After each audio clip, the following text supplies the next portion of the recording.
When we talk about communication, it's easy to focus on the theories, frameworks, and models. But real communication, the kind that moves people, starts much closer. It starts with you. Because communication isn't just something we do, it's something we are. Our identities, perspectives, experiences, and even our environments all shape how we communicate. They influence how we send messages and, most importantly, how we interpret messages. Think of it like this. Every message we deliver passes through an internal filter. That filter is built on our upbringing, our culture, our beliefs, and our experiences. And whether we realize it or not, it's always at work. Now, in a professional setting, we can align ourselves with organizational values. We can adopt structure, tone, and expectations. But we can't fully separate ourselves from who we are, which is why effective communication starts with self-evaluation. Before we can think about the audience, before we can think about the message, we need to ask, how do I communicate? What assumptions am I making? What biases might be influencing my message? Where could I be bringing in ambiguity? Because if we don't understand our own communication style, we can't expect others to understand us clearly. Now let's take a step further. As leaders, we know that no single style works in every situation. Sometimes we lead transactionally, focus on outcomes and execution. Other times we lead as servants, focused on support, growth, and people. And when our leadership style shifts, our communication style has to shift as well. If it doesn't, something subtle and powerful happens. The message and the delivery fall out of sync. And when that happens, the receiver doesn't quite know which one to trust. Let me give you an example. Imagine you're in the middle of a game and your coach pulls the team together and tells you that he believes in you. They talk about resilience, teamwork, and finishing strong. On the surface, it's exactly what you need to hear.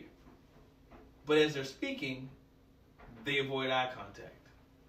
Their tone is very flat. Their body language is something completely different. So which one of the two messages do you believe? The one you heard or the one you felt?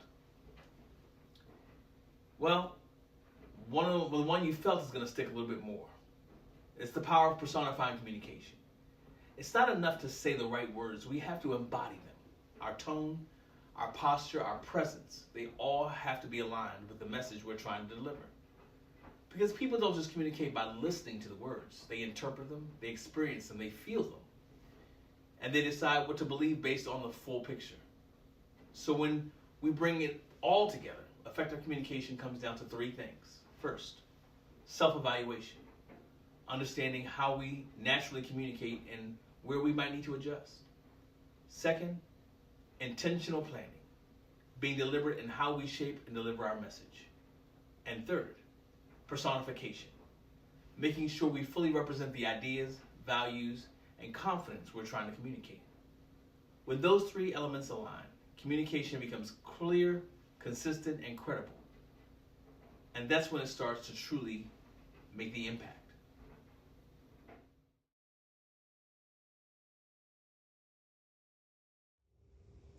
In part one, we explored how to build a strategy for effective professional communication.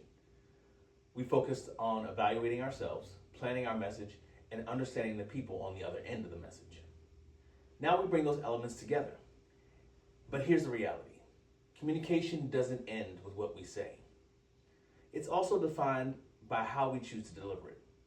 The tools we use, email, video calls, dashboards, they don't just carry the message. They say something about who we are, how we work, and how we expect others to engage. So if we've taken the time to evaluate ourselves, the next step is just as important, evaluating communication through the lens of the audience. When we think about communication tools, platforms like Microsoft Outlook or Zoom often come to mind. But effective communication isn't about defaulting to a tool. It's about selecting the right tool based on the outcome we need. The ends don't justify the means, they qualify them. In other words, the output of our communication, whether it's a report, a dashboard, or a simple update, tells us who our audience is, how they process information, and what matters most to them. If only communication involved people who think and operate like us, it would be a lot easier. But in reality, organizations are made up of people with different experiences, perspectives, and priorities. And that means we often need to share information, gain alignment, or move people to action, even if they don't see the world the way we do.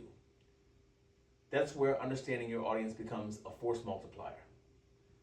When you take time to truly understand who you're communicating with, you gain insight into why your message matters to them, or why it might not matter to them. And more importantly, you understand how to position your message so that it's the best chance of being received, understood, and acted on. Let's bring this idea to life with a couple of examples. First,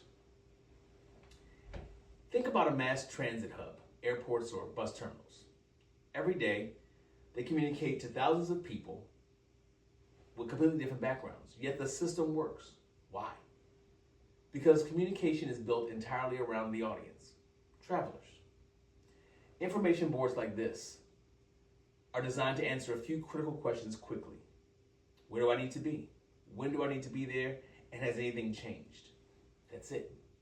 Travelers are often in a hurry, so the communication is fast, clear, and easy to scan. It's structured, consistent, and highly visible. And because it works so well, you'll notice that other communication forms in the same environment follow the same exact pattern. Now let's shift to a very different environment, healthcare. Think about a hospital emergency room. At first glance, the information systems can look overwhelming. Colors, symbols, numbers, constant updates. But the complexity exists for a reason. Because the primary audience isn't the patient, it's the medical staff. For them, every second matters. Those color-coded bubbles, often moving from blue to red, quickly communicate priority levels, from low urgency to life-threatening situations. Visual cues help staff track patient flow, monitor bottlenecks, and make rapid decisions. It may not be intuitive to someone in the waiting room, but it doesn't need to be, because it's not designed for them. It's designed for professionals who rely on speed, precision, and detail to do their jobs effectively. And that distinction is everything. In this case, communication isn't just informative, it drives action. These two examples show how communication adapts to its audience. In one case, it's simple, broad, and universally accessible. In the other case, it's detailed, specialized, and built for expert use. Both are effective because both are intentional. And that's the key takeaway. The best communicators don't just focus on what they say. They study what works, looks at successful tools and systems and patterns, and uses those insights to shape how they communicate. Because when you align your message with the audience, communication stops being a task and starts becoming impactful.